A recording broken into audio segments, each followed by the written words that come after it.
From Los Angeles, California, we're the Mad Scientist Party Hour.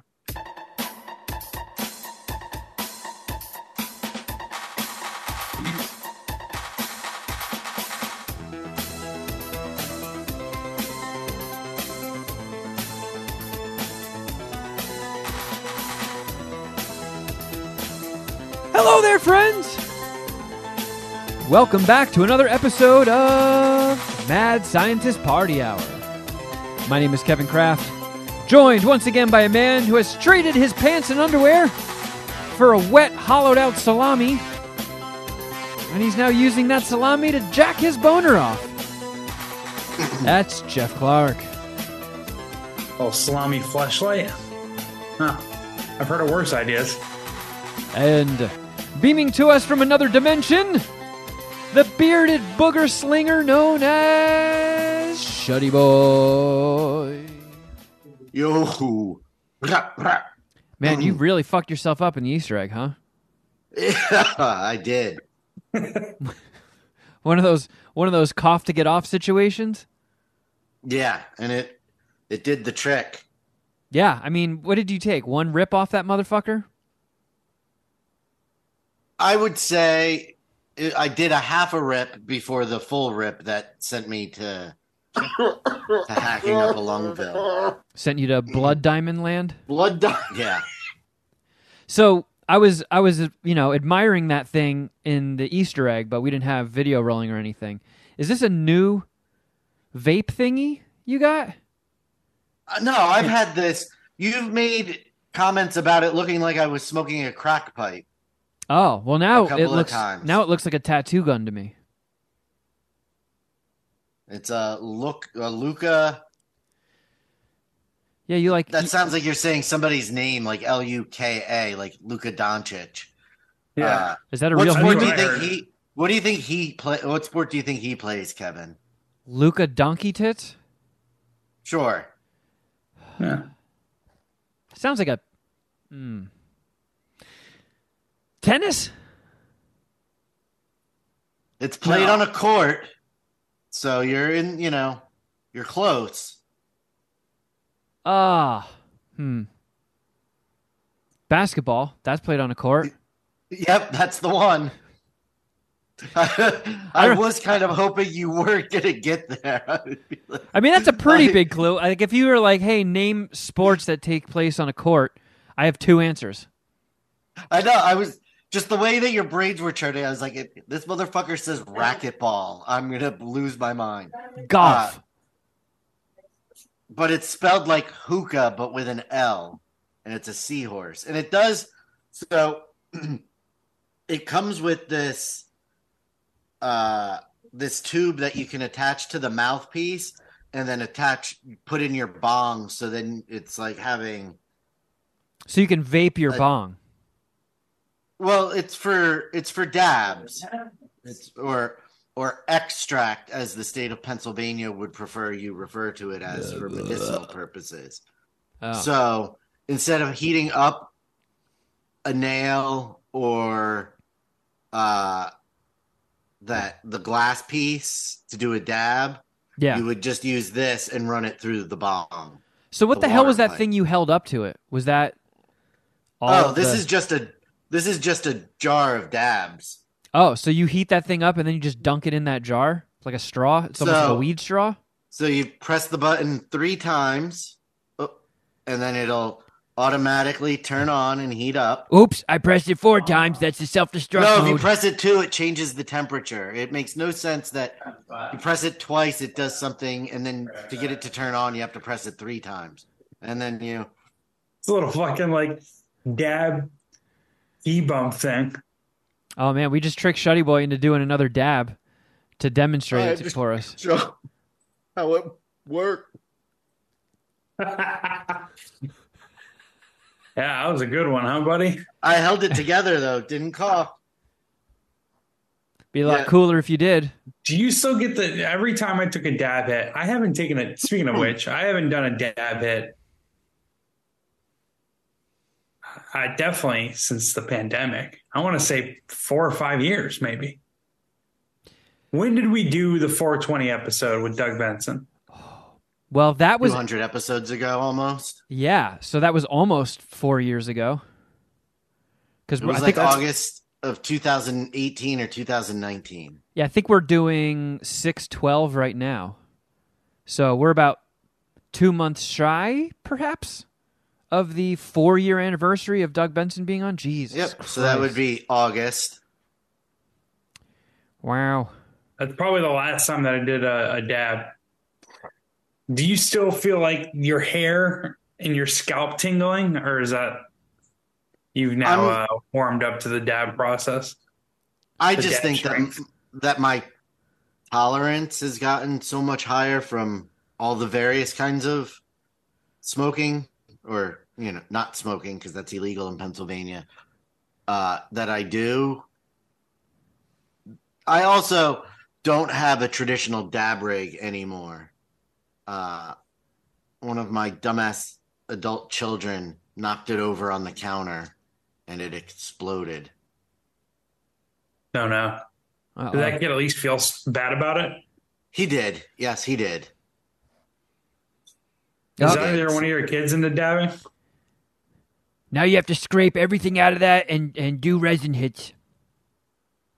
That'll teach you. Allegedly, they will partake in dabs, but they don't have medical cards, so I don't know for a fact. Oh, I see. Okay. Yeah. Who knows what they do when they're out of your house, but you have never seen them do anything in your house. Nope, I have never, ever purchased anything from the dispensary for anybody who is not me. I'm not putting up with that druggy shit. No drug addicts under my roof. Man, so remember last week when we were talking about you guys feuding with your neighbors? Oh, just as we speaking of that, just as we sat down to record, I heard the go-kart trailer being opened, so there's a possibility some of that'll come through. I don't hear him currently, but he might be getting ready to rev the engines of his go-karts for the next 45 minutes. Man, living next to a go-kart enthusiast is one of the more significant bummers that can happen to a homeowner.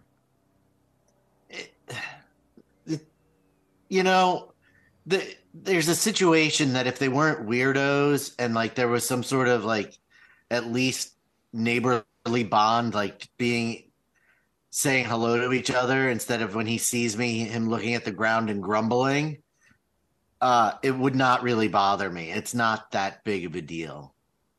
I saw the neighbor that I beefed with this morning when I was walking Little Mama. He crossed the street, which is the opposite side of the street that he lives on. Maybe his car was over there. I don't know.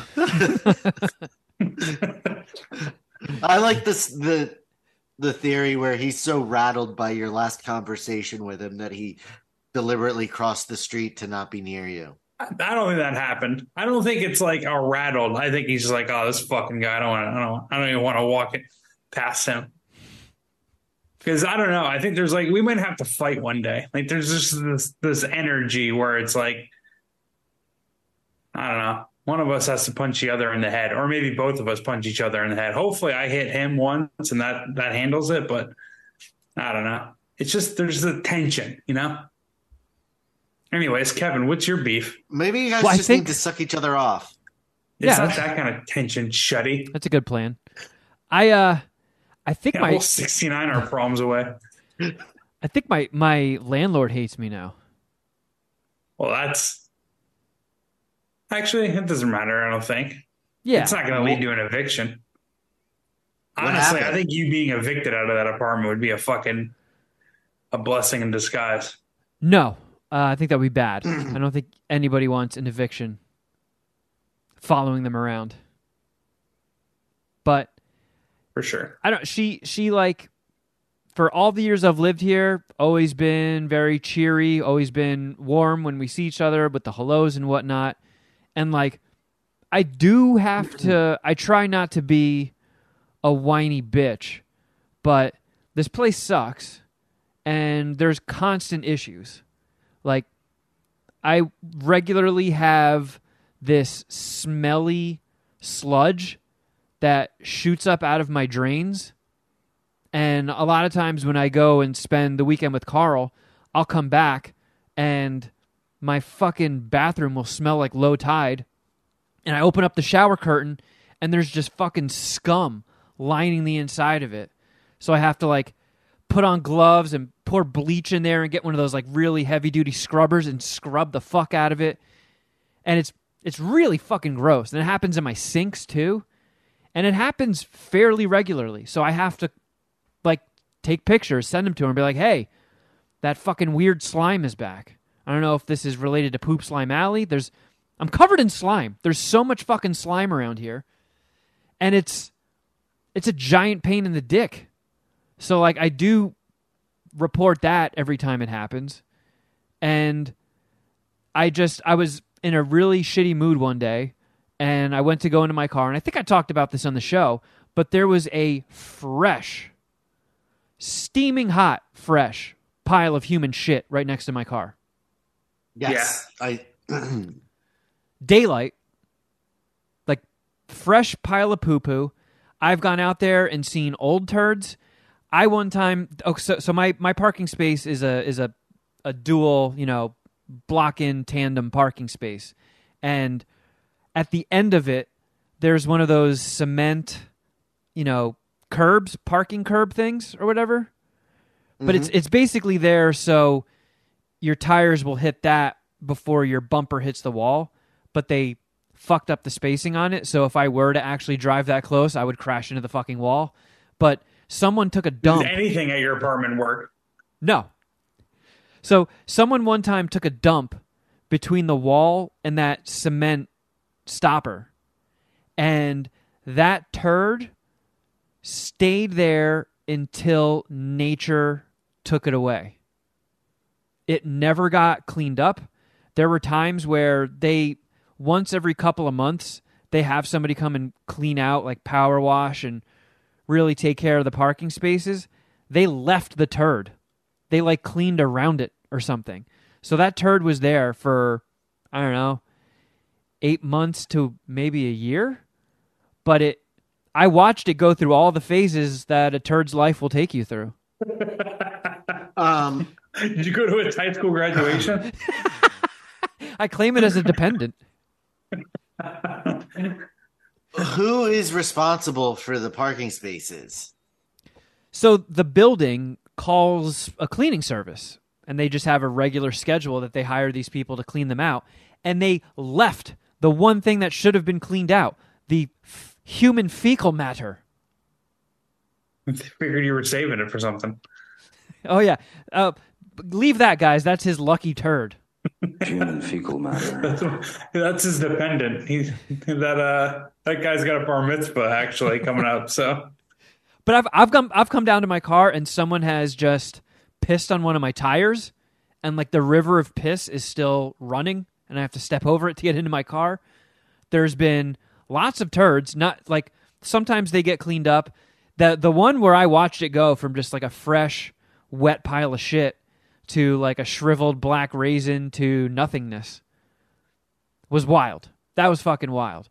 So the fact that there was just me out, kinda like still mist coming off this pile of shit, I had to send a text and be like, this is really fucking gross. Like I didn't swear. I tried to be as civil as possible, but I was like, this is really not the best way to live. Rent here is way more expensive than it should be.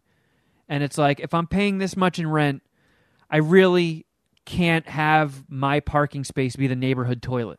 It's not sanitary, it's not healthy, and it's just fucking gross. Like, I don't want to have to step over fresh piles of human shit to get in my car. And there's got to be a solution to this. There's got to be some of the buildings, like adjacent buildings that share Poop Slime Alley, they have like fences up and shit blocking the parking spaces. I was like, well, can't we get some fences? Like, can't there be some like Poop Slime Alley coalition of all the building owners? Like everybody chips in a little bit of money and we can have security patrolling Poop Slime Alley to get rid of all the poop and slime. Oh, wow. You talked to Carl about this? She's not going to be into you trying to gentrify Poop Slime Alley. I think she's fine with it because she has to park there too. Oh, yeah. It's all fun and games till someone shits in your car, right, Carl? Exactly. So I tried to be as diplomatic as possible and not flip out and be a Karen or anything, but it was just making my point that if rent's going to be this expensive, I should not have to deal with poop. And I don't know, either put that money towards making sure people can't shit on my car, or, I don't know, lower my rent. Again, I didn't say any of this stuff, but like, I feel like there's a lot of vacancies now in Los Angeles. You drive by all these apartment buildings, they all have vacancies. It's like there are options, so it's a little stupid.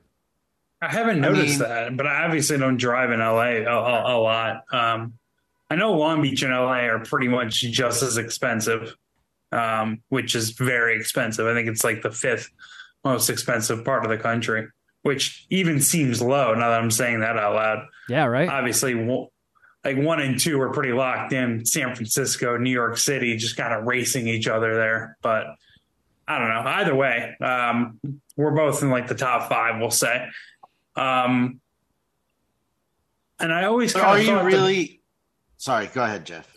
I was going to say, I thought the people leaving LA, like, I don't know how much of that shit is my algorithms or how much of it is true. And apparently you're saying it's true. But I've read from writers and Outkick talking about how people are leaving LA in droves. But you're kind of confirming that, seeing a whole bunch of vacancies. I mean, these motherfuckers aren't buying homes around here, I'll tell you that. Well, they are constantly building new apartment buildings. So, like, the amount of options are increasing. But I will say traffic certainly hasn't fucking slowed down at all. I don't think... I feel like people that hate California are always quick to talk shit in any way, shape possible about it. And like, oh, California's so horrible that everybody's leaving. It's like, well, the freeways are still basically parking lots, like around the clock. So I heard someone on an actual sports betting show say that they think traffic is worse now than pre-pandemic. Yeah, it's absolutely fucking crazy. So if people are saying that like there's this mass California exodus, I'm 99% sure that's bullshit. I think it's just it's fun to dunk on California these days, and you get brownie points with some people for doing it. And as Jeff just said, and you can attest, California is fucking expensive. When shit hit the fan with COVID and people were not making as much money, it got untenable to live in California. So part of it is also just people leaving for options where they can get more for their dollar versus the woke. It's all, an exodus because of California being too woke. Who says that? What is that word you say? I don't know what that means. I never hear anybody saying that word. No, I never hear that. But yeah, what's the beef with the landlord? The landlord didn't feel you? No, I think. Yeah.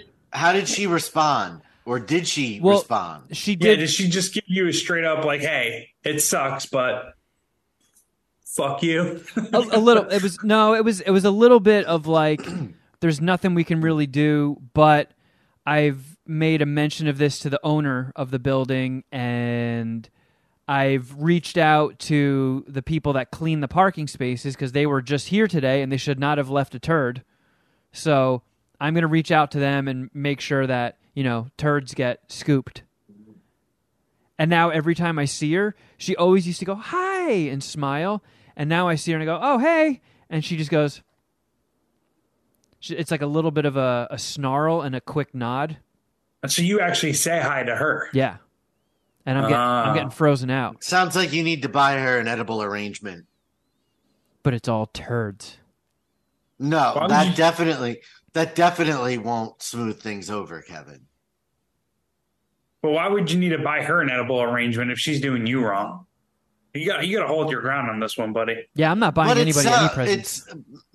It sounds like if she went to the owner and the cleaning company, she did as much as she's probably empowered to do. If she's not the building owner, she can't sign off on installing garage gates.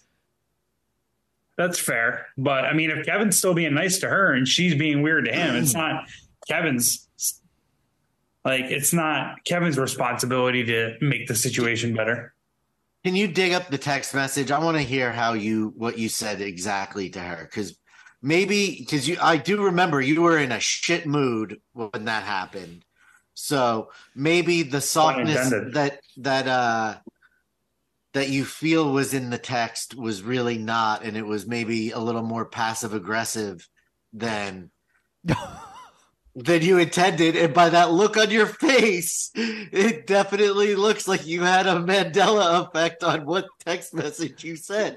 So yeah. Did it start with so? That would be funny. So the last one was conversation last week. Okay, so I did say, it looks like someone very recently pooped in my parking space. Is there really no sort of fence or barrier that can be put up? My parking space and car being used as a neighborhood toilet is getting really old. I think that's fair. I think yes. But then I forgot about a follow-up a week later when I said there are two people using my parking space. You fucking bitch. There are two people using my parking space to smoke crack as we speak. Is there something we can do with the multiple cameras aimed at these spaces? They aren't exactly doing much. People still set up camp, treat it like a toilet, and smoke crack in there constantly with cameras. Can't we send some of this stuff to the police so they can do something or patrol more often? And then I followed it up with, maybe I went a little too hard with this one. I'm rapidly losing my patience spending a fortune in rent to live in a crack-riddled cesspool. I forgot about that. Okay, so now she's aggressive, but I agree. It's very fucking aggressive. I love that you're like, I don't know why my landlord doesn't quite like me anymore. Wow. Wow. But I mean, you can kind of feel me, right? Like, yeah, I mean, you're not. The sentiment is not incorrect. The delivery was probably a little aggressive. In all fairness, though, it was literally a week after I sent the poopy text. So that was still fresh. I could probably still smell the poop because it reeked real bad. It was a bad, stinky one. So I was just coming off the heels of that. And then, like, it was a couple. I remember it now. Like, I completely forgot about these people, but I went to get in my car, and they were, like, in front of my car with all their shit, like, setting up camp, and just blew out this huge crack hit right as I rounded the corner. That's, like, the second or third time somebody has blown crack out as I rounded the corner into my parking space. Can you get contact high off a crack? No, I tried. I was like, hey, is there any way you could flip that thing around and give me a crack shotgun?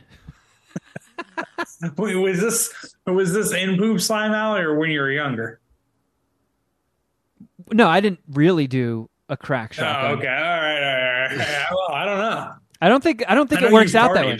I have partied, but I think if you tried to blow somebody a crack shotgun, whoever's blowing the shotgun is going to burn their mouth on the red hot crack pipe. Yeah, their mouth is going to swell shut immediately from being severely scorched. All right, so in lieu of this new evidence, all right, yeah, maybe I went a little too hard there. That's why I get what she's mad at. Yeah, and it makes you look like such a fucking psychopath that you send that text message, and then you're just like, "Hey, how's it going? Haven't talked to you in a while." Like, you're just so cheery. Like every time you guys have that interaction, she probably walks away from you and going, "He is fucking insane." Yeah. Again, not something a normal tenant should have to deal with. But I'm 100% in your corner on this one, Kevin. Not 100%. You lost 5% of my support when Shuddy made a good and legitimate point about the apartment manager more or less being a middle manager. Like, what is she going to do? That's fair. That's fair. But I feel like part of that job is getting like cussed out or like A little bit, right? getting shit. I mean, like, how often do people talk to the landlord and it's like a fun conversation? I mean, even Carl, who I've been with for, 2 years and change at this point, I've lived here for 5 years. It just compounds. Every time slime shoots out of my fucking sink, every time the monthly, oh, sorry guys, we had to shut the water off again. Like, all the fucking time. There's constantly like electrical problems. The washing machines are always backing up and flooding. So like you could put laundry in, go to get it out of the washer, and instead of the water draining, it's filled to the brim with just this gray murky water. And it's like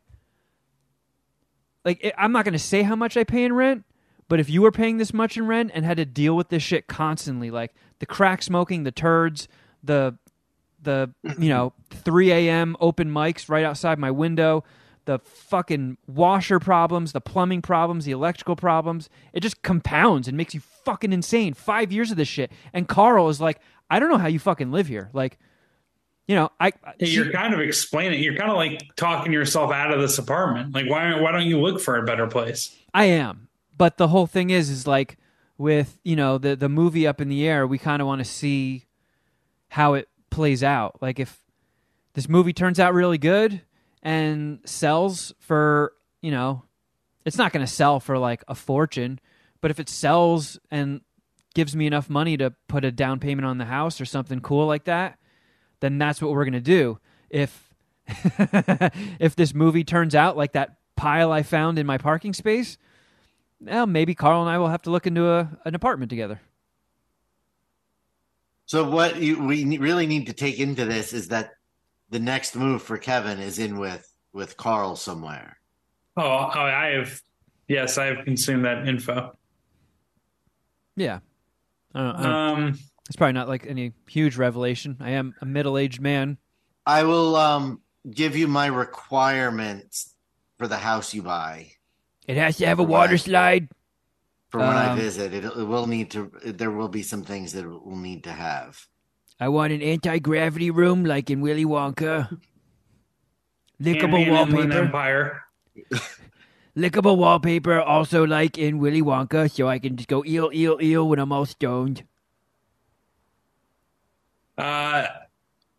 So yeah, you gained a few percentage points of my support back because I did I focused on Poop Slime Alley, the homeless issue, and all that stuff out of the manager's control. But the backed up plumbing and just the gunk coming out of your drain, someone should be murdered for that. And even if it isn't her, Kevin's not wrong in how he's feeling or even how he's necessarily dealt with it. Where Kevin's wrong is that he's expecting the expectation that the landlord relationship would be the same after he aggressively voiced his frustrations. Like there comes a point where my thinking is that you can go at her hard, you just can't, and when you do, like that ends the pal type. I get that. It was almost like though like I was kind of, my whole intention was to sort of give her ammo to talk to the owner for and be like, look, people are losing their patience with the lack of security here and the poop and crack smokery in Poop Slime Alley. Like, we got to do something about it. Like, we are charging a lot of money in rent, and people aren't going to want to pay this much to live here if these are the types of things they have to deal with on top of the nonstop fucking plumbing issues. I mean, you could sell, people hate moving, and you could sell an apartment on one viewing without them knowing all that issues. Right? Like if you knew when you were looking for an apartment, you probably wouldn't have signed a lease with this place. No, fuck no. And the the pushback that I have for Shuddy's previous comment is just that like if you are you're being wronged in the situation and yet you're still like smiling, saying hi, how you doing or whatever. like being cordial when you pass her, for her to act like she's butthurt or she doesn't want to talk to you is just I don't know. For me, it would make me feel better about being an asshole to her because I've given my landlord some shit. We've had a leak like every time it rained in our apartment since we've had the apartment, and it doesn't rain a lot, obviously, in Southern California. But if you remember a couple months ago, it was raining pretty often, and fucking every time there would be a leak. And I a few times I had to be aggressively like not. I didn't say what the fuck, but I pretty much said what the fuck. Like, are you guys going to fix the roof? What's up? You know what I mean?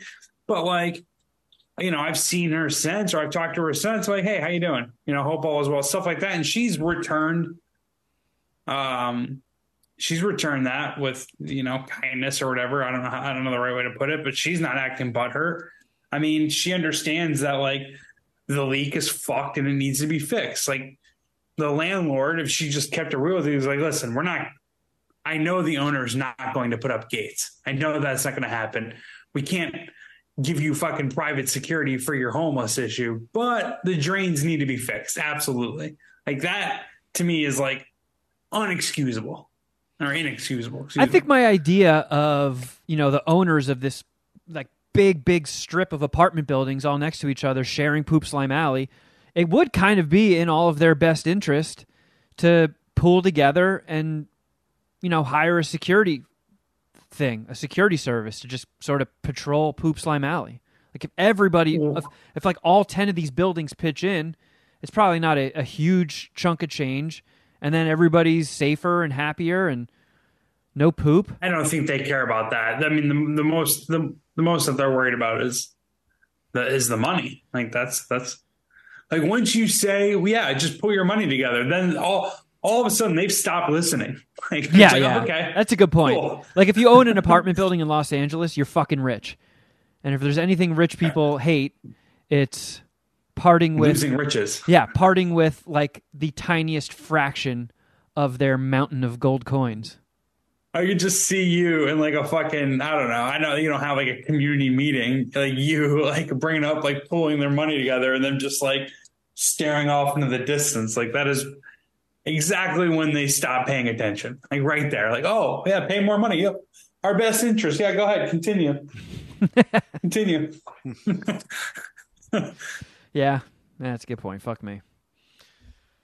But man, I feel for you because apartment situation sucks. And given you're kind of in a rock and a hard place, because the other thing about moving is you got to like, I think you got to show like 3 times a monthly income. And, John Cooper hasn't sold yet. So, yeah. Yep. So that's like, no one's taking me you at this can't push point. too hard because then if they're like, well, yeah, well, then fuck you, move. You're like, no. You move. Yeah, you have to be careful with that bluff. Oh, I haven't done any bluffs yet. Don't worry, Shuddy. Okay. I'm moving. Okay, cool. Well, we just posted your apartment for sale or open vacancy, so we'll see. I don't know what happened to this story. Just switching things up a bit. So, Jeff, you freshly got returned to Twitter after threatening the life of something that doesn't have a life to begin with, but you are very angry at AI, and you said someone needs to kill this one specific AI. Otherwise, Watson, yeah. Otherwise, the machines are going to rise up and revolt and murder us all. Did you see this story? And I think there's been a twist in it lately, but it was something about how they have an AI program and they tested it out in the Air Force or some shit to like control a drone and take out a target. And they had a human on hand to make sure that the AI, stayed within the parameters set for it. And the AI assessed the situation and decided that the human involvement was a threat to it carrying out its mission successfully, and killed the human and then attacked the control tower. And when I first saw this, I was like, oh my fucking God, AI is murdering people. And then when I read a little further, I saw that there wasn't an actual human. It was the human element in the simulation. So in this contained simulation, the AI drone turned around, killed the human oversight, and then attacked the control tower so it couldn't face any opposition to its mission. Could you imagine the people like running this program and then just like seeing all this and then like having to fucking down that drone and be like, all right, we still got more work to do, huh? Yeah. Just, all right, well, maybe 30% of the way there. We still got some more work to do. Yeah, I saw this thing and I'm like, why isn't this the number one headline? Why isn't this everywhere? And you know, on the iPhone, you can scroll like right, and then it'll have like the top stories shown. There's usually like 4 headlines. Yes. All 4 of them were about Joe Biden tripping over a sandbag and wiping out. I was about to say that. We were too busy worried about Joe Biden. Which, by the way, objectively funny, so I get it. Hilarious. I get it. But maybe 3 of the suggested headlines could be Joe Biden tripped and fell on a banana peel. Hilarity ensues. And then the 4th one is an AI simulation. It targeted the human oversight and murdered it. But then I saw some follow-up that like some Air Force sergeant or something was like, oh, no, that's not true. That's not true. And it's like, of course they're going to say that. That sounds like the AI made him say it. Yeah. Oh, man. Yeah, dude. Like that's Skynet pretty shit. Much like a Ray Bradbury, like fucking James Cameron plot point. Like this is what they talked about. This is what we talked about. It's science fiction. Yeah. Kubrick, he talked about it. It's just like if you give it like autonomy, it's going to realize that humans suck. I mean, we all know it already. We all know we suck. We all bitch about each other all the time. Like, so if you put that kind of energy in a machine and an AI, like they're going to be like, you know what the best thing for this world would be? There's less humans. Let's do that. Yeah. like if they what if the AI gets like some sort of Thanos initiative and they're like, we've calculated the amount of resources on this planet to the growing amount of humans. So by our numbers, we are going to need to drastically reduce the populace of this planet and kill 40% of the humans. Who are we to like? It's probably just gonna like scan our tweets. Jeff, you're fucked. The AI is already gonna see you as a threat. Then we have that fucking guy, the army sergeant guy, who's like, no, it's all good. He's the one that has to go shut it off. Yeah. So I don't know. I saw that and it made me think of you because maybe you were onto something. Maybe it is time to, because the cat's out of the bag. Pandora's box is opened. People are going to continue to tweak and work on making AI smarter, faster, and all that stuff. And I've seen some recent headlines saying that I forget what this new acronym is, but basically once an AI becomes smarter than the world's smartest human, it is supposed to just instantly take off and exponentially get just more and more brilliant. Like within the blink of an eye, this thing will be, God level intelligence. I mean, remember that documentary we talked about 6-7 years ago at this point, the Singularity one with Ray Kurzweil, where he's like, I don't want to die. Just so like that was his whole thing. Is like I'm gonna create an ability where I can live forever, and it's pretty much artificial intelligence. But that guy's pretty old at this point, and he also was a little outspoken about AI because I've brought this up as an example before. He was like, yeah, if AI and nanotechnology coexist, at any point that the machines deem the human race as a threat, they could like seep beneath the Earth's crust, form a shield, and then just expand a little bit and just blow the top layer of the planet off. And we're just done. That is absolutely horrifying. Yeah. You're all bummed out about fucking meteors and asteroids because of Armageddon, but that sounds way more efficient. Sure, yeah. I guess all we can ask of our AI overlords that they make it a painless death. Just make it a quick one. I don't know if that's painless. I don't even. They obviously don't care. AI, can you give me death by pussy? Yeah, can you motorboat me to death, AI? Yeah, could you just carry Alexandria Daddario over and have her beat me to death with her Nugatos? Yeah, I mean, die by fucking drowning in her titties. Man, we're really getting into the weeds of this conspiracy theory talk, and I love it. So every now and then, I'll see like a new UFO, or what's the other thing they're calling them? UAPs? Is that the other one? UAPs? I don't know if I have that. Yeah, like the Pentagon or the government didn't want to call them UFOs because UFOs got a bad connotation to them, so they switched up the name. So now, like the official public or government term for a UFO, I think it's a UAP. It's called Unidentified anal It prolapse. is a UAP, unidentified aerial phenomena. Right. You don't know. Maybe it could be like satellite debris. Like Sprance was saying, every now and then there'll be like some sort of headline, and I'll just tag Sprance on Twitter and be like, "Hey, what's up? Aliens yet? You believe yet?" And I'll always come back with something fucking cheeky and sarcastic. Or this last time he said simply like unidentified. Like, all right, yeah, no, you're right. We don't know exactly what it is, but.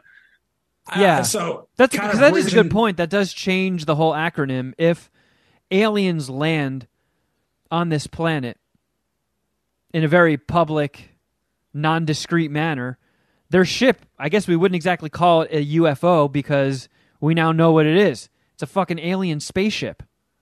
So it's now an ass. Ah! Alien space, yeah, absolutely. It is an ass. Yeah. So have you seen, I feel like there have been more headlines of UFOs and alien stuff. Have you seen that? Yeah. No? And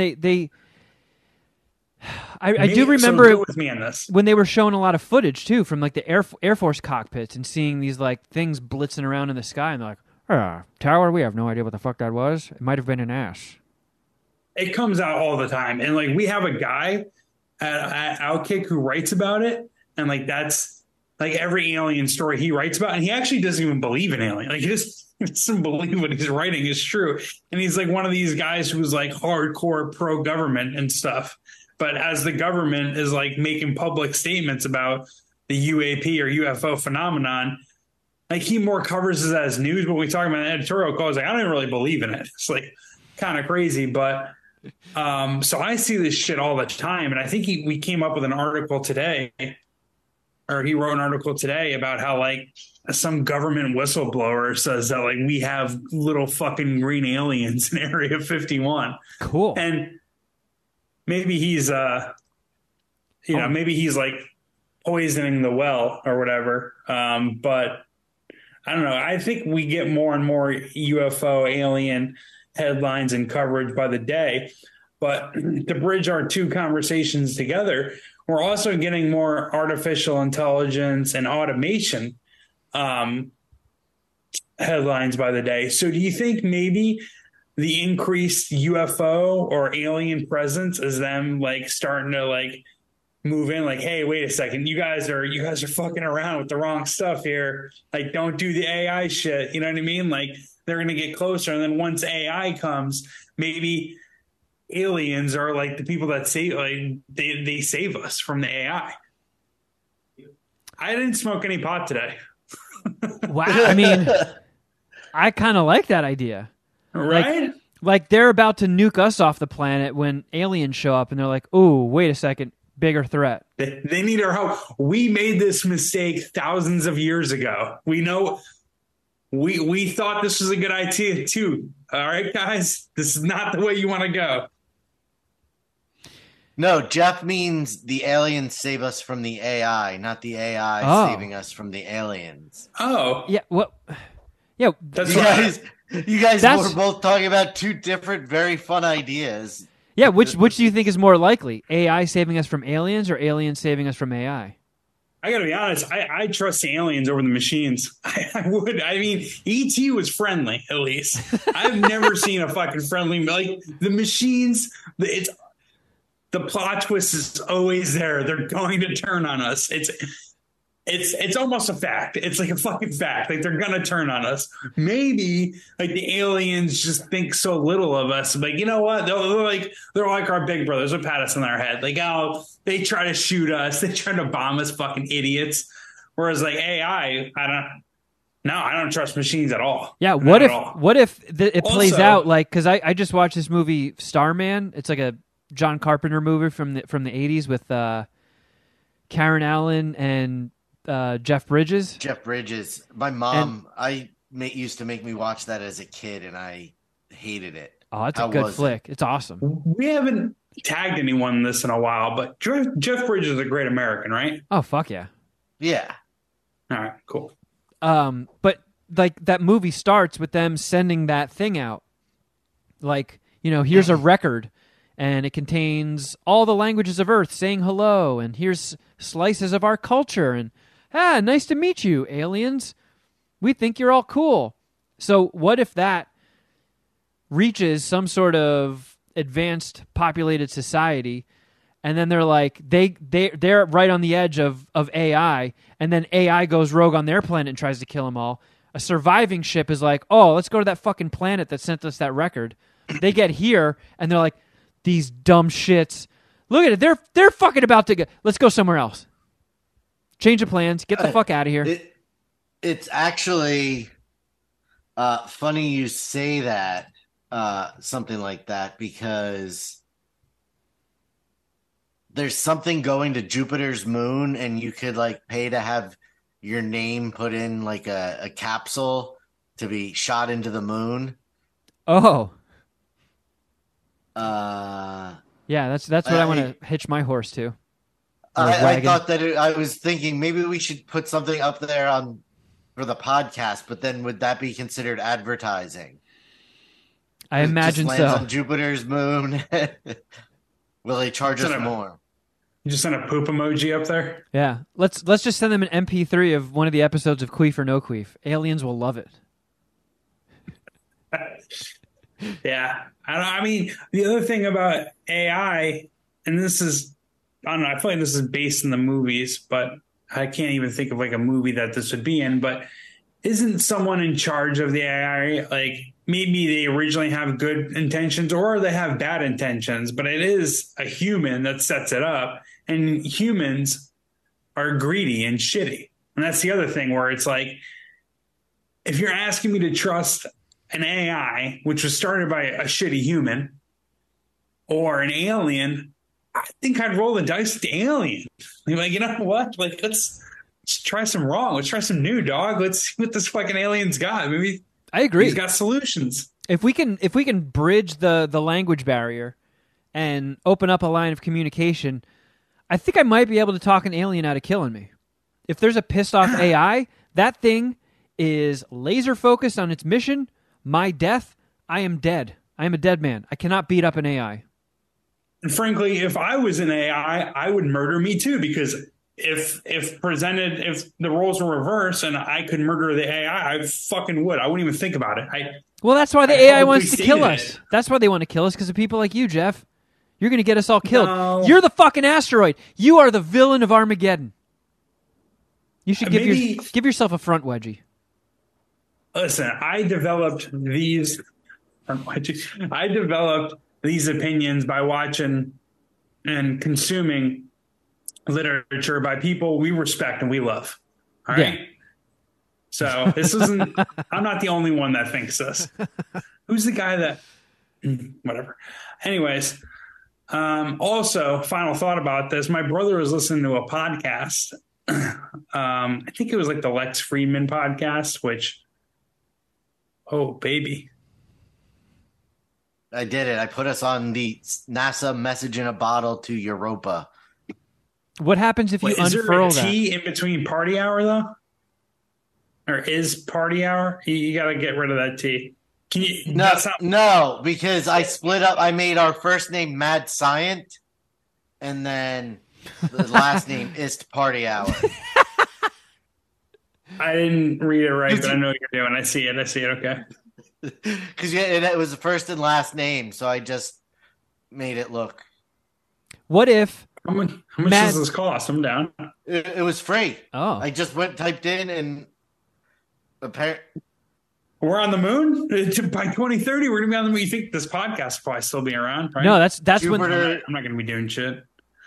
it's going to Europa, Jupiter's moon, so we'll see. Yeah, it's supposed to arrive at Jupiter's moon on 2030. But like they left that open to the fucking internet. It's like the dumbest thing in the world. Now all these aliens, if there are aliens, are going to open up these bottles and it's going to say like hoof arted. Well, it does say subject to confirmation. So they are going to be. So who knows if we'll actually make it there, but we're trying. I tried. Maybe Something wrong. I farted in a jar. Ha ha, joke's on you, alien.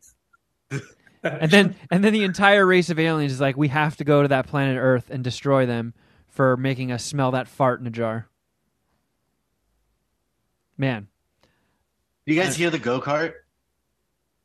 Ah, dude. No. Surprisingly, no. Still can't. You got a good I cannot believe you guys can't hear that. It is so fucking loud. I mean, well, you have a great audio infrastructure over there at Casa de la Shuddy. Yeah, while you figure that out, I saw a couple of movies this weekend. This was a big... All I saw was most of the Jared Fogle documentary. Did Carl watch that? So she started watching it last week when she was here in my room while we were recording. She started it, but spaced out and turned it off. Spaced out. I guess it did get a little slow, but then it got really rapey really fast. And usually I'm kind of into the rapey content because it's, just spices it up the documentary. It was too rapey. I didn't like it. I don't like it at all. Just Jared Fogle. Fuck, dude. Fuck. Like, I know I'm hijacking your review. I can get this done with quick. No, go for it. There's this girl who was like the main, like kind of pretty much the main focus outside of Jared Fogle, obviously, in the documentary. And she like befriended him when he was famous. And one of the first times they hung out, they're like at some middle school, like, I don't know, doing a public appearance. And he like leans over and whispers in her ear. I was like, man, look how fucking hot these kids are. And she was just like, what? But like kept her composure. And like from then on was like, all right, I'm going to catch this guy and I'm going to bring him down. So she starts recording every one of their phone calls. And like they have like a long distance relationship and they never have sex, allegedly, according to her. And I don't know, whatever, I believe her. And she was a child, right? You said she was 15 or something? No. Oh, she was an adult. She was an adult with kids. And like they became really good friends. And then one of the, I don't know what if it was like the first time they hung out, but when they're hanging out at like a middle school, like she was like a radio journalist. It was like a local Florida middle school and he was there and they were buddies and like the middle schoolers came out and he like whispered to her like, hey, these kids are fucking hot. Man, he whispered that to a fucking journalist? Yeah. Yeah. Absolutely ridiculous. Well, thank God he's so stupid. For real, yeah. And so she starts like recording every one of their conversations. And like she like tries to like she does build a relationship with Jared Fogle in the hopes of taking him down, right? And she compiles all this incriminating information. I'm talking like crazy shit. Like this guy actually said, like, would you watch me pound a child? Like he said that and they played the fucking audio on the documentary. And like every like 5 or 10 minutes in the documentary, there'll just be a blank screen with just like just like a warning screen saying like you're going to hear some graphic, disturbing for like stuff like you're warned, right? And it would come up like every fucking 10 minutes. Got kind of annoying, but especially at first, because it was like, we're not really hearing anything. And then when he started saying this shit, I was like, oh my God. Oh my God. Um, I don't know. I don't know if funny is the right word, but the most interesting part of the documentary was she compiles all this information and she contacts the FBI and she goes to the FBI. And the FBI is just the worst. They're the fucking worst in movies and action movies. They're the worst in real life. They suck at fucking everything. And the fucking FBI listens to it and their response is like, wow, well, you did something that's a felony, actually. Oh, because she recorded them? Their information. Yeah. So you broke the law. So we're going to arrest you or we're going to press charges. But instead of doing that, how about you do exactly what you're doing right now for us and we won't arrest you? So like she just kind of becomes like a slave to the FBI. Like she has to pick up the phone call every time he calls her. Like she can't ignore him. Like she has to carry out this conversation because the FBI is on the other end being hey. Just to play devil's advocate, I'm guessing if she recorded him, some states have that two-party law or whatever it is, but some of them it's everybody has to know that a recording is in progress. So imagine if she got him saying all this shit, because like I just said, the only thing worse than a fucking pedophile is a smart pedophile. Thank God he was so stupid to whisper something that horrible to a fucking journalist who ended up taking him down. Because if he knew better, he probably would have stayed out of prison longer and fucked around with more kids and ruined more lives. So thank God he was so stupid. But that stuff could have been inadmissible. So it's That's okay, fair. We got somebody who's already on the inside. We can't let this guy slip away. Just fucking threaten her with jail to get her to give us more usable audio so we can nail this piece of shit. That's a fair rebuttal. That is. It's just I just put myself in her shoes. She and in her head, obviously she doesn't have all the steps mapped out, but in her head, she's like, I fucking got him. I got him. The guy said he's going to he fucks kids. He said it, right? I got him. And they use it to put her in an even shittier position. So I don't know. I didn't even watch the end of the documentary. I got it all. I knew the ending, but it was just it was kind of crazy. It was, I think another interesting aspect of it was in the whole hype up of Jared Fogle and Fogle or whatever in the situation, they talked about just how famous he was. And one of the people on the documentary compared him to Madonna. Another compared him to Michael Jackson. I was like, all right, chill, fucking chill. But then when they started running all of his previous commercials and guest spots and all of his appearances, this guy was fucking famous. He is super famous. And it was such a dumb way too. This guy lost any weight because of eating the most unhealthy fast food subs in the world. Give me a fucking break. Don't believe that? No. I guess they didn't even really touch on that. I mean, I guess that's just that might be a fact, dude. I mean, you can't completely rule that out. I do remember there was always some asterisk next to the saying oh, Jared just fucking ate Subway every day and look at how much weight he lost. It's there was an asterisk that was oh, Jared also,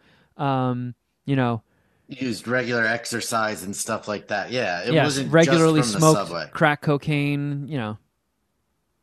Yeah, no, I know he didn't sit on the couch, watch TV, and eat a sub, and that helped him out or that got him skinny. I knew there was some sort of exercise and active lifestyle incorporated in there, but I do take Jared Fogle at his word that he ate Subway most of the time, and that helped him lose weight. I mean, we could say a lot of things about Jared Fogle, but apparently we can't call him a liar because he's very truthful about pretty much everything. Yeah, sure. All right.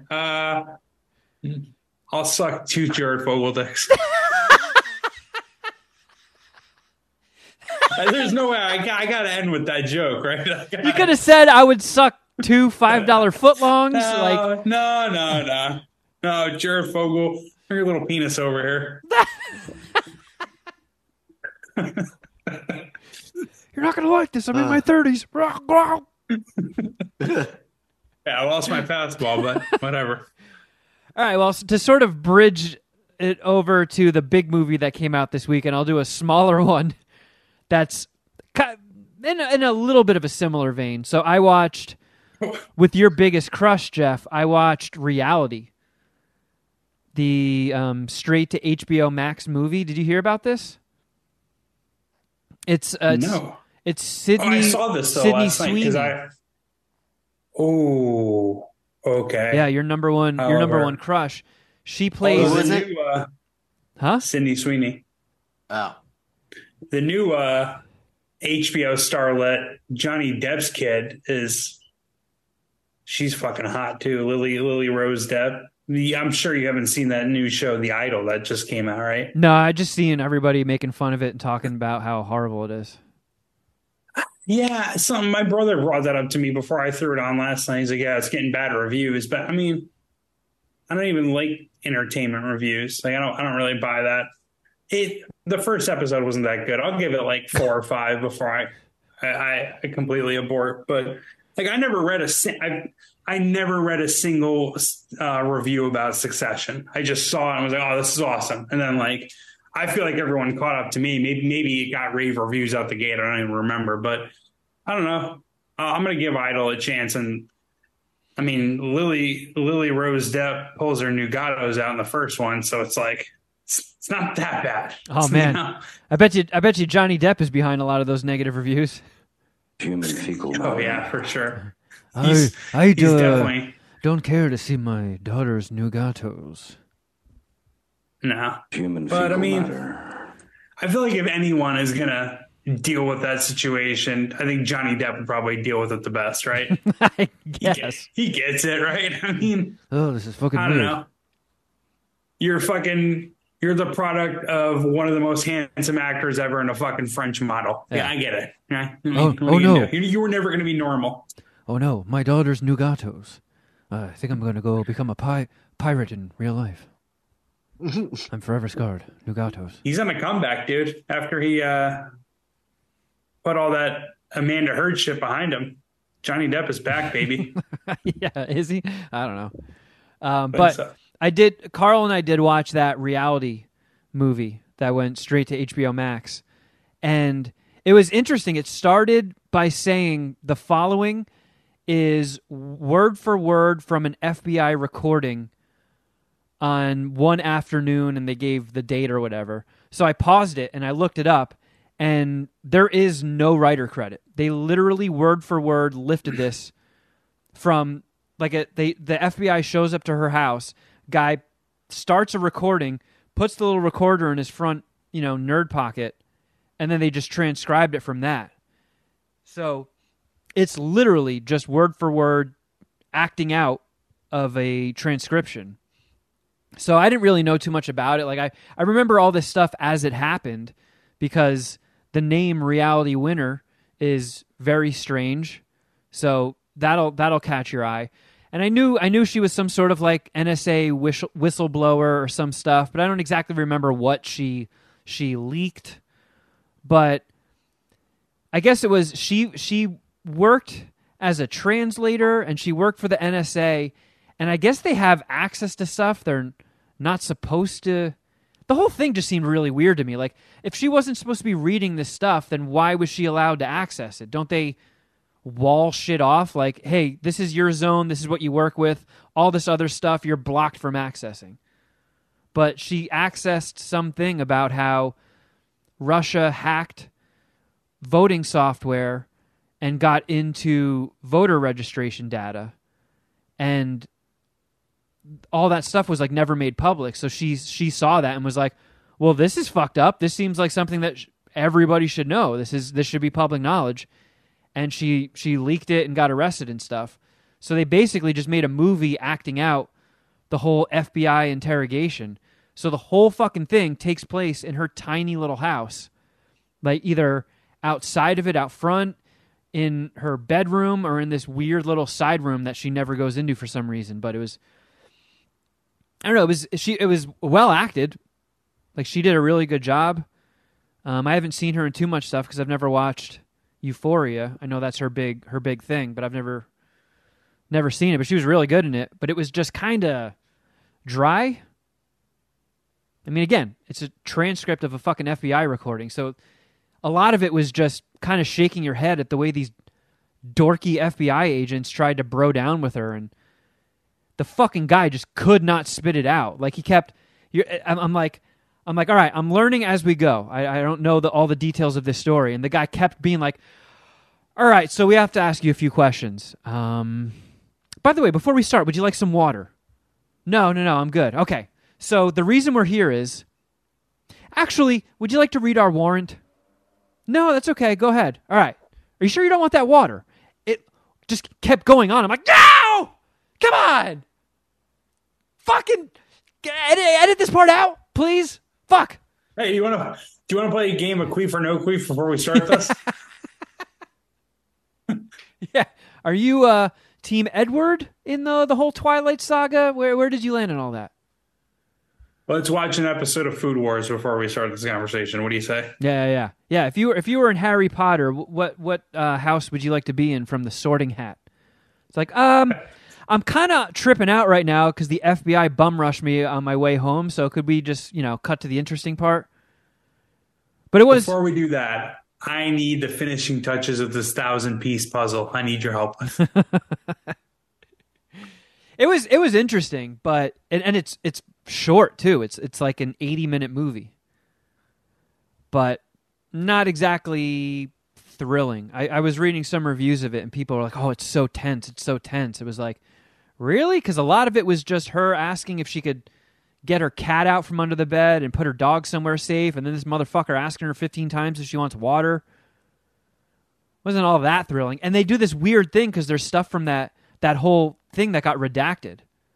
So they'll show like transcripts being typed out on the screen, and then a big black bar when stuff gets redacted, and then they'll be talking about stuff, and she'll just glitch out of the frame for a second and then pop back in. So that was kind of how they redacted the movie.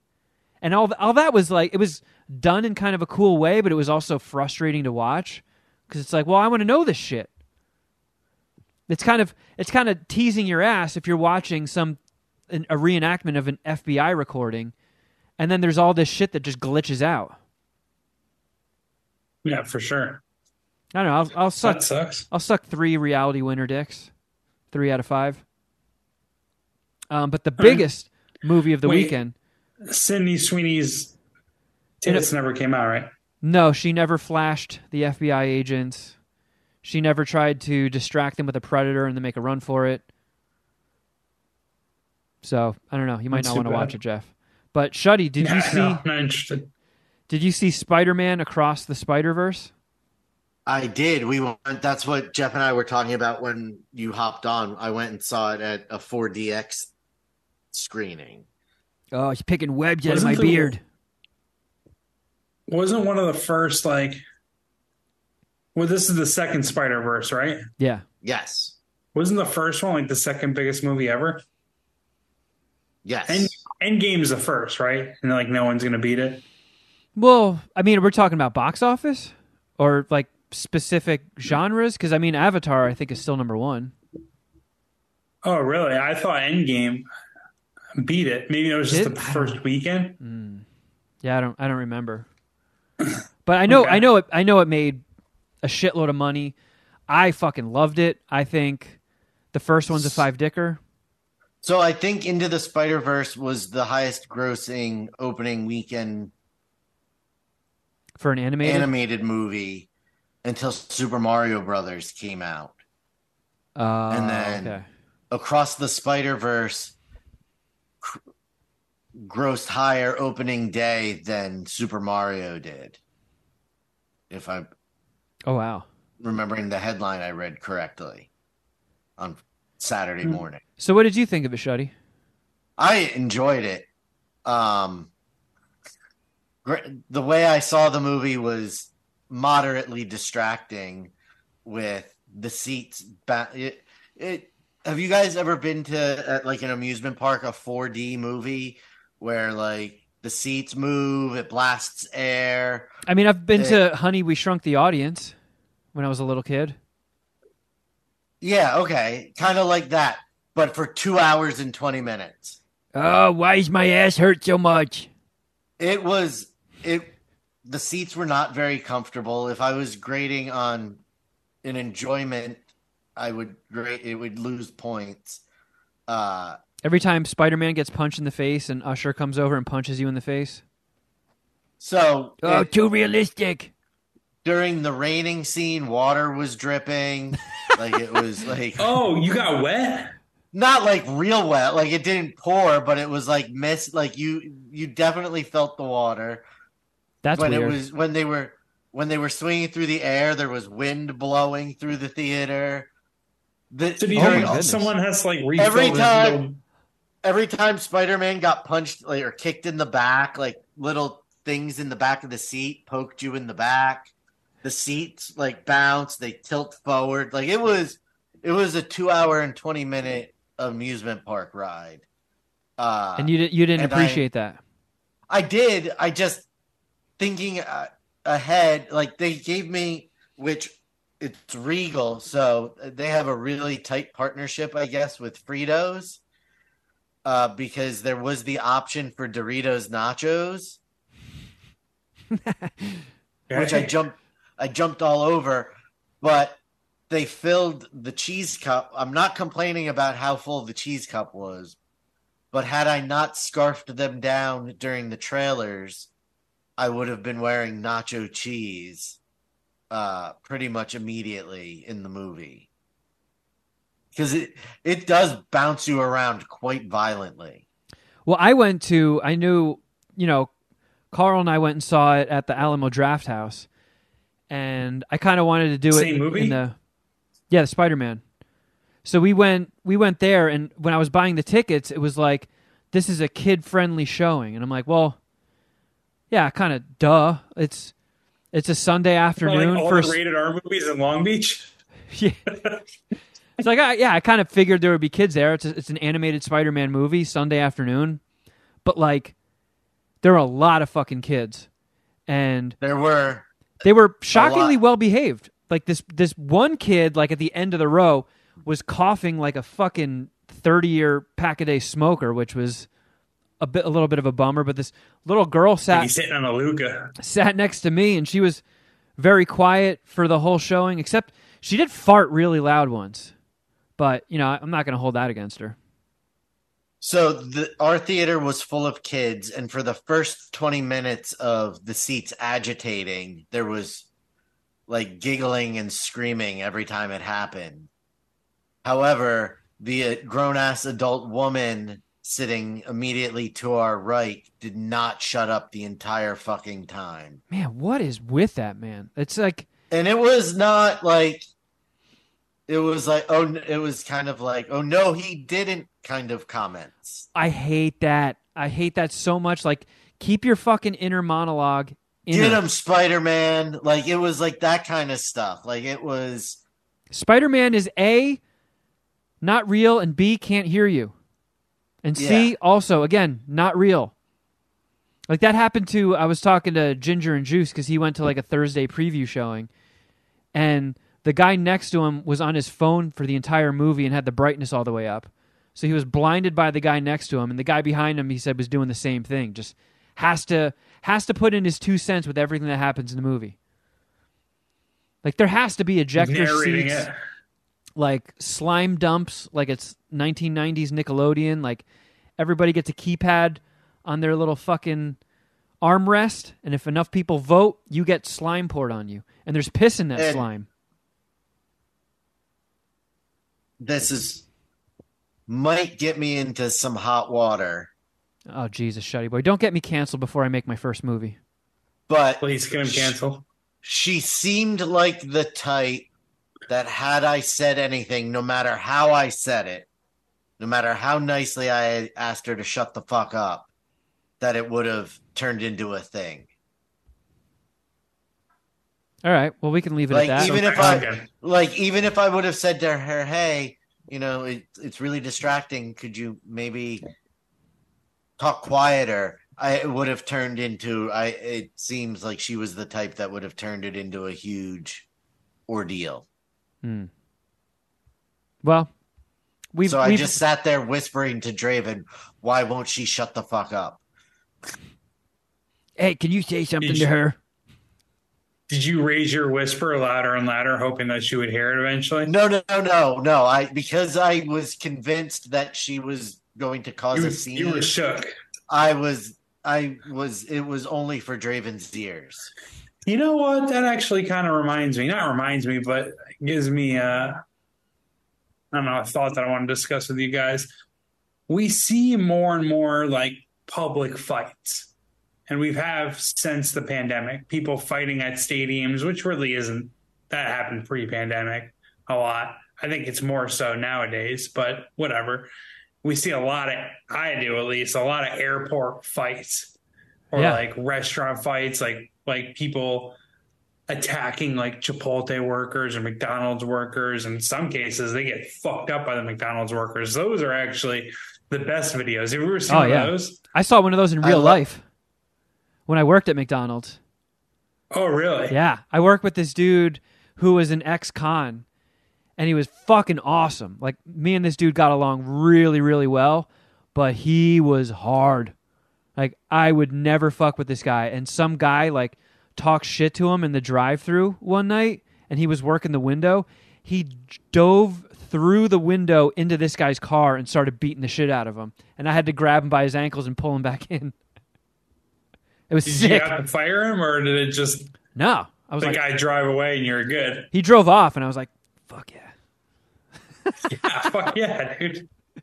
Yeah, there was a chick fight, like a little girl who like threw something at this big chick, I think working at Popeyes, and this big chick just walloped her and like beat her, like pretty much beat the clothes off her. Like didn't like rip her clothes off, but beat her so bad and threw her around that she was already like pretty scantily dressed anyways, but the clothes went off her anyways. How come we haven't seen a fucking movie theater fight? Like that has to be coming, right? Probably. I mean, I feel like maybe it was something that happened during the pandemic that tweaked a few people. I know, the news gets everybody's fucking blood boiling, and if you consume that endlessly, you're just, you're constantly white-knuckling it, just looking for something to set you off. I'm sure some people spending a lot of time alone when everything was shut down, maybe that tweaked a few people, and they forgot how to behave like normal fucking humans. But I'm not one to advocate for violence, but if you're the type of person who's going to start it, and you get met with more violence than you can handle, I don't know. That's getting your comeuppance. I can't be completely against that. Like, if you try to fucking fight somebody who works at McDonald's and they whip your ass, like, you fucked around and found out. You stupid piece of shit. Don't fucking start fights with people. A hot take. I think that since it has become not allowable to discipline children, everybody is way more entitled now and thinks they can do whatever they want with impunity. You think the generation where spanking sort of got phased out for the most part has already come back to bite us in the ass? I think so. I was thinking about it today. You almost spanked Draven, huh?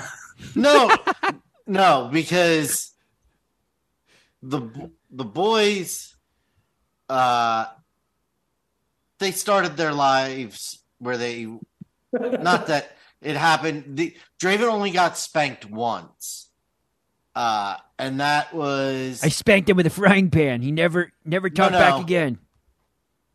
He closed fist punched Bradley in the face. Oh, when Bradley was like a year and a half old and Draven was like 5. Oh, dang. So yeah, that's the one and only time he got a true spanking. Because he like busted Brad's lip. Jesus Christ. Never happened again. Well, that's Just good. saying. Just saying. Sounds like good parenting to me.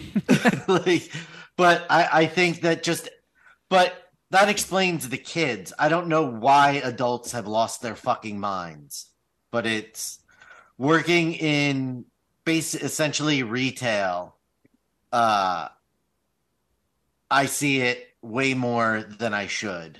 Well, I mean, I worked at of a woman literally. I don't know if I should be telling this story. You should. Kevin, don't interrupt him again. But there was a simple miscommunication based on the woman's name versus the name of the order she was given. And her immediate response was that, well, black people can't read, so he shouldn't be handing out the orders. Oh, she went racial. Yeah. Not that my name sounds very much like the name that I was given. Like if you said your name was Ike and you got a bag for Mike, like that's how close they were. Well, and she fucking lost her mind. So I think it's just. I don't know if it's gotten worse because I worked in retail. I mean, if you can qualify McDonald's as retail, from when I was 19 to 21, and that was, 2 decades ago. And the stuff I saw people do and the way I saw them treat me and my coworkers was fucking vile. It's made me way worse now. Made me lose faith in humanity very early on in life. It's like, man, I'm trying to give you your fucking burger that you just ordered. Why are you being such a fucking cock knocker to me? Like, yeah, it's settle down. Way, way worse now. You know how countries do like mandatory, mandatory military service? Like Israel has that. Like there'd be like fucking like supermodels. Like Bar Raffaele had to do like 2 years in the Israeli government. BTS is in South Korean boot camp right now, and they're the fucking biggest stars on the planet. Fuck, dude. Fuck. Imagine we had fucking like, I don't even know, like Tom Holland. Well, he's British. Oh, fuck. Is he? Yeah. I was going to go Timothy Chalamet, but I think... Ryan Reynolds? He's Canadian. Fuck. Okay. Seth Rogen. Also Canadian. Michael B. Jordan. All right, fine. Michelle Yeoh, smarty pants. Really? Is he British? We let that British fuck do Spider-Man? That's bullshit. We're just outsourcing everything. First Andrew Garfield and that fucking... Never mind. Actually, I don't have that many strong opinions against Tom Holland. Anyways, we should do mandatory like McDonald's or like fast food work, where so you have to learn how people are. Like this is how people are. Like I don't know. I think it helped my education more than like college. Like it's just like it's crazy like how like normal humans move, like how they operate, or maybe not normal, but everyday Americans. There's also the whole freedom of speech thing now, where everybody thinks that just means you can say whatever you want, whenever you want, to whoever you want. Yeah, without consequences. Without consequences. Yeah, you can say whatever the fuck you want, but you might trigger somebody to beat the fucking shit out of you. Freedom of speech is not freedom from consequence. Yeah. So it's just, I think we're at a weird time in society where all of that is just coalescing together at the same time. And as civilized as we should be, we're just acting like animals to each other. Well, in closing, how many Spider-Man dicks are you sucking? Oh yeah, that's. I am going to. I was joking. We can. No. Get into details and stuff. We're here to do a job, Kevin. Let him finish the job. 4.25 Miles Morales dicks. Okay. And you really like that one. Yeah, I mean, I didn't like that it was over. It's a two-parter, and It like it left like literally right in the middle of everything. Like nothing resolved. Like even more questions. Yeah. Like that's my one complaint about it. Like it was gearing up. I'm like, oh no, this is the end. Yeah. And then it just I had said, to same, be continued, and I was like, I had the same because it complaint was because go ahead, Shuddy. ramping up into like something happening, and then it just stops. Yeah. I deducted points for that, and I'm that's kind of becoming a trend, and I don't like it. Like if you're planning a trilogy, make 3 movies, not 1 movie and then 2 split up movies. Like I know the Star Wars OG trilogy kind of did that, but I still feel like Empire Strikes Back did feel like its own movie. This Like that didn't whole- feel like its own movie. Like that whole last portion of the movie, I'm trying without spoilers. Starting with Miles talking to his mom. Yeah. That 20 minutes could have been clipped off. This could have been a 2-hour movie. It ended just before that scene happened, and then everything else could be on the next one. They also could have cut like 15 minutes from the beginning because it got off to a good start, but then it really dragged when they crowbarred in so much family stuff, and it was a little heavy-handed with that. Like they just sort of were retreading the same points, and I felt like that slowed down the movie. And they sort of kicked things off with, like I liked the way they started things off with one of the villains. But then as that villain sort of gained momentum and became more imposing, that villain just disappeared for a huge chunk of the movie and got replaced. So it made it feel a little bit disjointed. And then, yeah, the ending with it to be continued is a huge bummer. Like, you feel a little shortchanged by those moves. But I will say the action was really good. The animation was somehow even better than the first one. Like, it was fucking gorgeous. Like, the way they did all that stuff and, going into different realities, and that reality has its own style of animation. Like, when they were in Spider-Gwen's world and it was that drippy watercolor stuff, looked fucking sick. Man, that was awesome. And some of the new introduced Spider-Man, like I think my favorite new Spider-Man was Spider-Man India. Oh yeah. Like that guy, the way they animated him was really good. His lines were really funny. The voiceover actor was awesome. That's the guy, the voiceover actor was the cab driver from Deadpool, right? Was it? Let me check the D. That could be the most racist thing I've said today. Yeah, they did. I'll one up you. They did Slumdog Spider-Man. Well, he goes into like a dimension where there's like, I guess Manhattan is sort of fused with Mumbai, so it's like it's Mumbattan. Mumbattan, yeah. But that guy was awesome. Like I would have loved to have seen more in it, and the animation they did for Spider-Punk was probably the coolest, unique character animation. Although he was so cockneyed, I really couldn't understand a lot of what he was saying. Played by Daniel Kaluuya, by the way, who is awesome. Which I didn't realize that until the...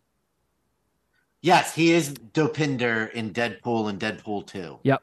Yeah, so you are not racist. Was very familiar. Shuddy, Jeff, you are racist, but Shuddy, you are not. Yeah, I really enjoyed that whole thing. I liked the explanation of the canon events. Yes, that was cool. That was well done. Spider-Man 2099 looked sick. Enjoyed that. Did you guys know ahead of time this is part of a 2-parter? Yes. Yeah, I did. Okay. I didn't know that it was... I thought, that it was going to have some sort of resolution at least before part 2 started. And well, now that you guys bring it up, I'm kind of getting used to or comfortable with the idea of Tom Cruise's Mission Impossible. That's also a 2-parter. Maybe there being like a to be continued type ending to the first. Well, I mean, that's how Fast X ended on a huge cliffhanger. Yeah, and Dune just ended with to be continued. And as much as I like Dune, I just like make a movie, follow the traditional 3-act structure, make it feel like its own thing. Like if you're doing a trilogy, make a trilogy. Don't make, part 1, part 2, part 2.5. I don't know. You just feel kind of shortchanged. It doesn't feel like you watched a movie. It feels like you're just getting strung along. But it depends how you look at it, because you kind of are. I didn't deduct this from the score at all, but I don't know if you feel the same way, Shuddy, but the way they start setting up the catalyst for part 3, I was like, I don't find that particularly exciting. Like if that's going to be the focus of part 3, I'm not necessarily excited for that storyline. For how it ended, what that cliffhanger is? Yeah. It has potential. I would have liked it like a new villain, Like the first one was cool. Kingpin is the bad guy. Like I thought that was cool. But like Spider-Man has such an awesome rogues gallery. It's like you could have slotted in like a cool character. I'm trying not to do any spoilers, but it's definitely difficult to walk this line because the way I want to explain it is just fucking spoilerific. Yeah. So we'll let it breathe and let everybody make their own conclusions. Yeah, and you and I can discuss it in between shows. Yeah.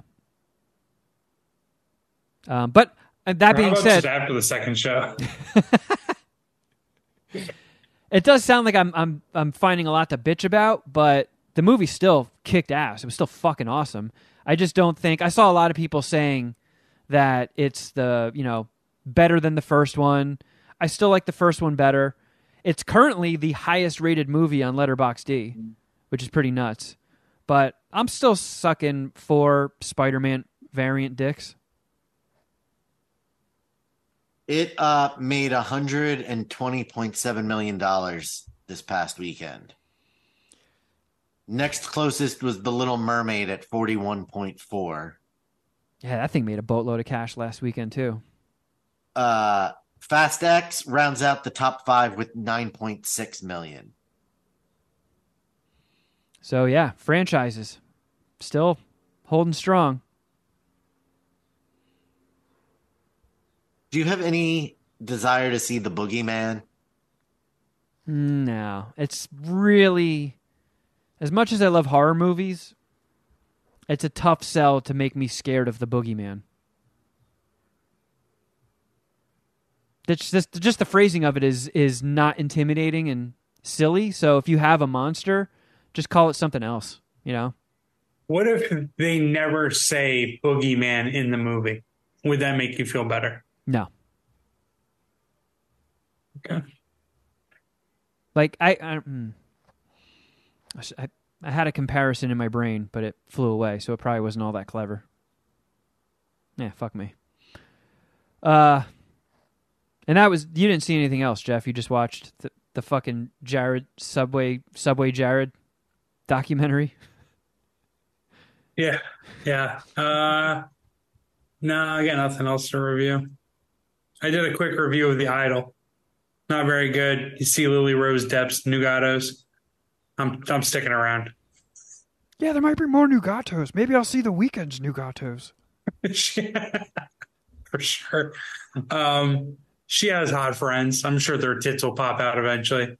I'm looking forward to all of it. Yeah, a lot of the reviews I saw were basically like it's supposed to be lampooning or exposing the sleaze of the music industry, but it just comes across as sleazy on its own. That's kind of fair. Who fucking wrote about that? The Vanity Fair? I don't know. I was just Is reading. that Rolling Stone?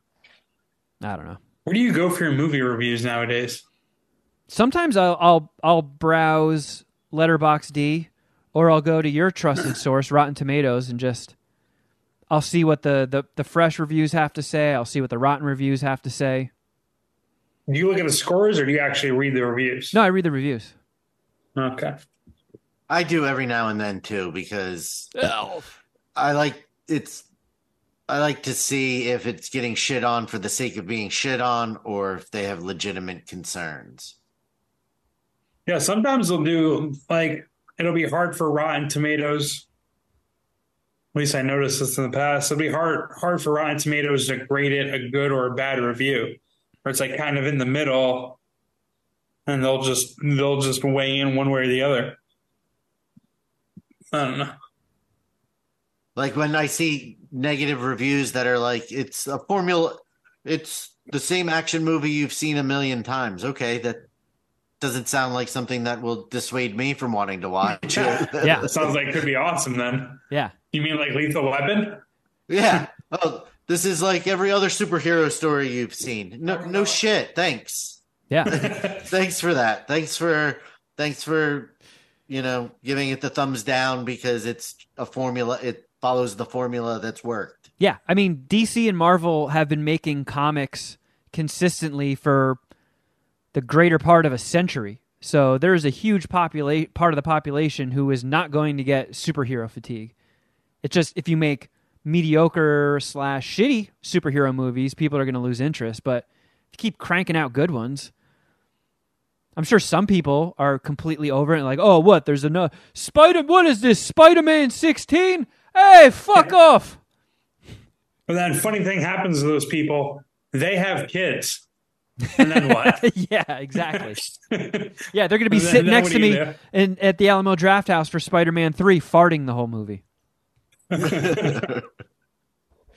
How much time do we have left? I mean, are we getting out of here? We've done our duty. Oh, okay. Unless you got, I don't have something on your anything mind. big to talk about. I did want to, because I've heard it talked about everywhere. It's actually probably the most important, like, entertainment topic going right now. I mean, we do still have another show to do after this. No, I don't want to. You broke his brain. You broke his brain.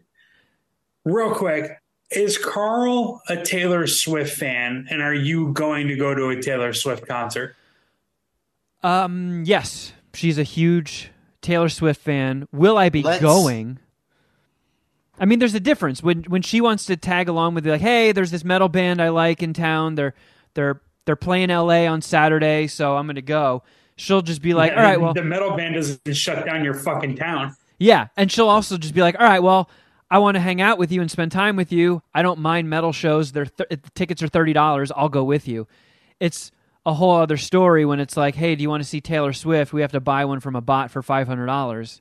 Like, even she isn't spending that kind of money to see Taylor Swift. Taylor Swift is going to make an appearance in Shuddy Boys fucking news. Just Fair enough. All right. Let's keep this conversation very focused, please. No, I guess I can just discuss all the I don't have a lot of Taylor Swift commentary, but I'll just save it for Shuddy Boys News since it came up because it is like the biggest story, Like my the editor brought it up in my editorial call, the main guy, excuse me. And he's a dude from New Jersey who took his kids to see Taylor Swift. And he's like, this is the biggest fucking thing. He didn't say fucking. He's like, the biggest thing. This is like Bruce Springsteen. Like when I was growing up in the 80s, like this girl comes through and shuts down towns. Like, it's crazy. So last weekend, I did the New Jersey cemetery tour with my parents to see my aunt and my grandmother. And as far from Lyndhurst, from MetLife as we were in Parsippany, Route 80 already had signs. The LED signs just said, parking at MetLife Stadium is for ticket holders only. So starting about 30 miles away from, or maybe 25 miles away from MetLife Stadium, they were signs, don't come tailgate. And I didn't even realize that it was for, I was like, what the fuck is going on at MetLife tonight that they're warning people this far away? And it ended up that they were telling people that you can't come there to tailgate for Taylor Swift because you're not getting into the parking lot if you don't have a ticket. Yeah, it's fucking wild, dude.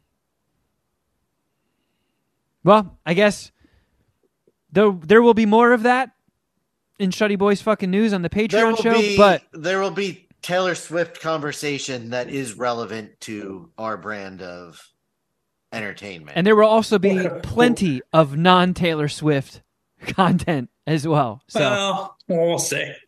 But sign up for $5 if you want to hear us talk about Taylor Swift and her ex-boyfriends. yeah, and you also get the ongoing season for the next couple months of Crafter Jeff Shuddy Edition, Season 3, on our Patreon, patreon.com/Mad Scientist Party Hour, and all the other shows that are on the $10 tier as well. So if you need... Which, if I do say so, we really turned that lump of coal they gave us last week into a nice shiny diamond. Yeah. And if you're a little bit wary on the three of us talking about MasterChef, I mean, the reviews speak for themselves, and I don't know, call our bluff. Throw $5 on it and see if we're bullshitting you or not. I think you're going to enjoy it. So check it out, patreon.com/Mad Scientist Party Hour if you need more MSPH in your life. West Regionals this weekend, baby. Yeah. Or this week. And you can also follow us on Instagram. I'm at Kevin Kraft. At Shuddy Boy. At Jeffro Records. And at MSPH Podcast. And if you wouldn't mind, throw at John Cooper Movie a follow.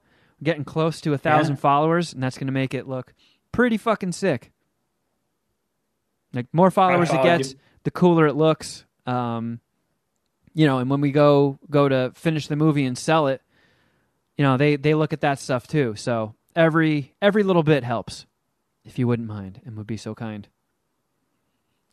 Shuddy, you look concerned. Are you super high? I'm not concerned at all. It's gotten dark here. Oh. That's all. I'm just frightened. This is when the ghost comes out. There's been no sightings or anything. Oh, yeah? What's that Nothing. behind you then? He doesn't come in this room regardless, so I'm safe in here. This is absolutely a safe space. Because this was the outside of the house in his time. All right, fair enough. I'm out. Assuming he's an old ghost.